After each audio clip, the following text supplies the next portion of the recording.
Assalamualaikum warahmatullahi wabarakatuh. Salam sejahtera bagi kita semua. Saya Jadin Akbar dan rekan saya Siti Cianti Rahma akan mempresentasikan hasil wawancara terkait perilaku menyimpang sosial yang bertemakan narkoba. Ya, jadi kita telah mewawancarai perilaku narkoba.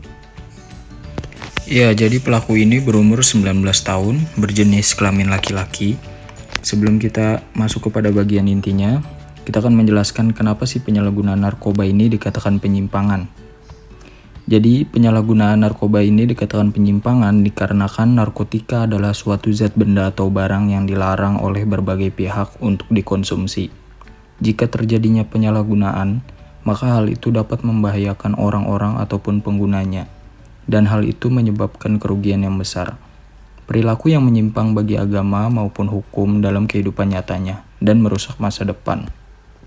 Jadi kita telah mewawancarai perilaku narkoba, yang mana si pelaku ini merupakan pemakai sekaligus pengedar narkoba, yang mengungkapkan bahwa dia memakai narkoba itu berawal dari teman sepermainannya, yang kemudian timbulnya rasa penasaran atau keingintahuan dan dari lingkungan sekitarnya juga.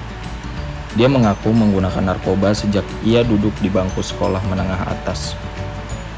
Nah, jadi pada kasus perilaku menyimpang ini masuk ke dalam kategori teori differential association yang dikemukakan oleh Edwin H. Sutherland, yang mana pelaku mengaku bahwa ia memakai narkoba berawal dari teman sepermainannya. Dan dia juga mengaku menggunakan narkoba sejak ia duduk di bangku sekolah menengah atas. Mengapa kita memakai teori Sutherland? Karena dalam teori ini mengungkapkan bahwa penyimpangan bersumber dari pergaulan dengan sekelompok orang yang telah menyimpang. Penyimpangan diperoleh melalui proses alih budaya atau cultural transmission. Melalui proses ini seseorang mempelajari suatu subkebudayaan menyimpang.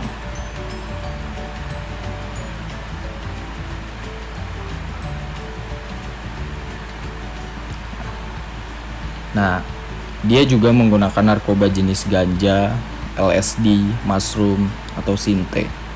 Tapi pelaku mengaku tidak pernah menggunakan narkoba jenis sabu. Pelaku mendapatkan barang pertama kalinya dari temannya. Jadi pelaku mengaku membeli dengan harga 100.000 untuk mendapatkan 3 linting narkoba jenis ganja. Dia menggunakan hampir setiap hari di waktu bolos sekolah. Pelaku juga pernah menjual narkoba dia sebagai penyalur dari penjual aslinya. Dia mengaku menjual narkoba hanya sinte dan dari pengakuannya awalnya dia hanya dititipin temannya untuk menjual barang tersebut. Tetapi karena mendapatkan untung yang besar, pelaku akhirnya memutuskan untuk terus berjualan dan duit hasil penjualannya dia belikan minuman-minuman beralkohol. Pelaku pada awalnya belajar cara penggunaan narkoba bersama temannya hingga sampai saat ini bisa melakukan sendiri. Efek pertama kali menggunakan narkoba, pelaku mengaku senang, seperti dapat melupakan semua masalah yang sedang dihadapinya. Tidak cuma itu, pelaku juga mengaku setelah menggunakan narkoba, dia menjadi lebih emosional, mudah terusik, hingga menimbulkan keributan. Pelaku mengaku saat dia menggunakan ganja, efek yang diberikan sedikit berbeda dengan narkoba sintetis, yaitu efek samping ganja membuat pemakaiannya bahagia dan ketagihan, tetapi berbeda dengan sintetis yang membuat sistem otak menjadi melambat dan lebih emosional. Pelaku mengaku pernah tidak memiliki uang untuk membeli barang tersebut, tetapi pelaku meminta uang atau memalak teman sekolahnya. Orang tua pelaku juga tidak mengetahui perbuatan pelaku. Dia sering mengurung diri di kamar dan memakai narkoba, dan juga di rumah salah satu temannya untuk memakai narkoba bersama. Kegiatan setiap hari yang pelaku lakukan bersama teman-teman satu tongkrongannya adalah memakai narkoba dan minum minuman beralkohol. Alasannya agar suasana di tongkrongan lebih asik. Jadi, yang diharapkan pelaku saat setelah memakai narkoba adalah melupakan semua masalah yang dihadapinya, serta menangkap pikiran. Dan juga dapat kita lihat efek samping yang ditimbulkan narkoba, yaitu kecanduan dan ketergantungan yang membuat pelaku ketagihan dalam memakai narkoba. Pelaku mengetahui akibat yang ditimbulkan oleh narkoba, seperti melanggar hukum, resah, hingga kehilangan nyawa. Tak hanya itu, memakai narkoba adalah perilaku menyimpang, karena pelaku bukan hanya merugikan diri sendiri, tetapi orang lain. Seperti setelah menggunakan narkoba, pelaku memancing keributan akibat dari efek yang ditimbulkan oleh narkoba itu sendiri. Pelaku juga menyesali perilaku yang dilakukan, tetapi karena sudah kecanduan, pelaku sulit untuk melepaskan kebiasaannya. Saat SMA, pelaku mengaku sudah berhenti menggunakan narkoba, karena pelaku sadar bahwa perbuatannya itu salah dan juga melanggar hukum. Dia memikirkan masa depan yang dia miliki nanti kalau masih kecanduan narkoba. Pelaku juga pernah tergoda ajakan temannya saat dia sudah berhenti, tetapi pelaku menahan diri untuk tidak mengulangi lagi. Dia juga pernah dinamakan dengan sakau, atau kita bisa bilang itu efek samping dari narkoba. Tetapi, pelaku mencoba untuk menahan diri agar tidak mencari atau memakai barang tersebut, tetapi memilih untuk meminum alkohol untuk menjadikannya pelampiasan dari memakai narkoba itu sendiri.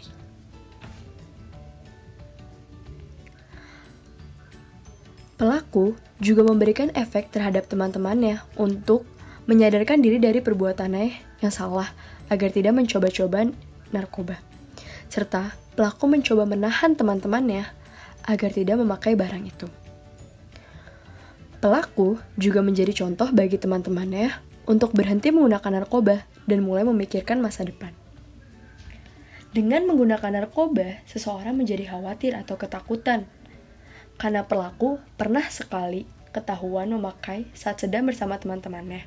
Tetapi, beruntungnya, kejadian itu tidak dilaporkan ke pihak berwajib.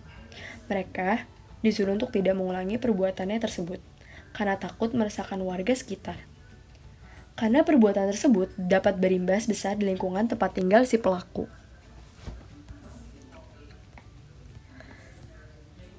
Dapat kita lihat contoh-contoh pada layar tersebut adalah efek samping yang ditimbulkan narkoba yang juga pelaku rasakan hingga saat ini, yaitu seperti muka yang terlihat lesu dan lemas, berat badan yang tidak naik atau kurus, dan juga rusaknya sistem saraf dan juga organ tubuh jika kita kecanduan oleh narkoba. Adapun respon masyarakat yang menyatakan bahwa masyarakat tentu saja memiliki pendapat di balik tindakan yang dilakukan oleh para pengguna narkoba tersebut. Masyarakat berpendapat bahwa narkoba atau obat-obat terlarang tersebut dapat merusak kesehatan, masa depan orang yang mengonsumsinya, dan khawatir akan rusaknya generasi penerus bangsa karena ketergantungan oleh narkoba.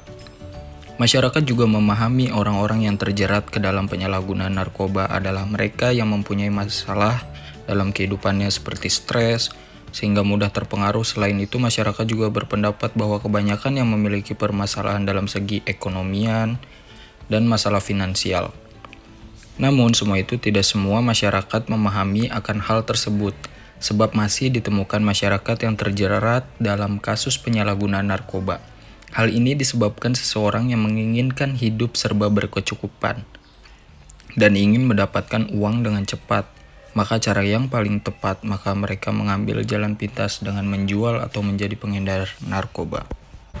Nah, jadi kesimpulannya, pelaku mengakui kalau tindakannya merupakan tindakan menyimpang karena efeknya dapat merugikan dirinya sendiri dan juga orang lain. Harapan pelaku terhadap orang-orang yang ingin mencoba memakai narkoba adalah katanya itu boleh saja mencoba memakai narkoba asal tidak sampai ketergantungan.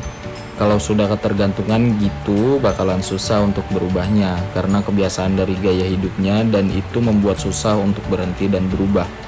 Serta hidupnya akan bergantung terhadap narkoba karena efek samping yang ditimbulkan narkoba sangat berbahaya karena merusak otak dan badan serta penampilan orang yang memakai sangat terlihat sekali. Pelaku juga akhirnya memberikan motivasi untuk dirinya sendiri adalah dengan mengontrol diri sendiri agar tidak menyentuh barang tersebut dan gak akan mengulangi perbuatannya. Juga memikirkan masa depan karena sebagai pemakai narkoba masa depan akan hancur dan tidak ada pilihan antara kehilangan nyawa dan hidup dalam keresahan atau tidak masuk penjara. Jadi jangan sampai terulang lagi perbuatan tersebut. Itu hasil kutipan dari wawancara dengan pelaku. Sekian dari wawancara kami, kurang lebihnya mohon dimaafkan. Wassalamualaikum warahmatullahi wabarakatuh.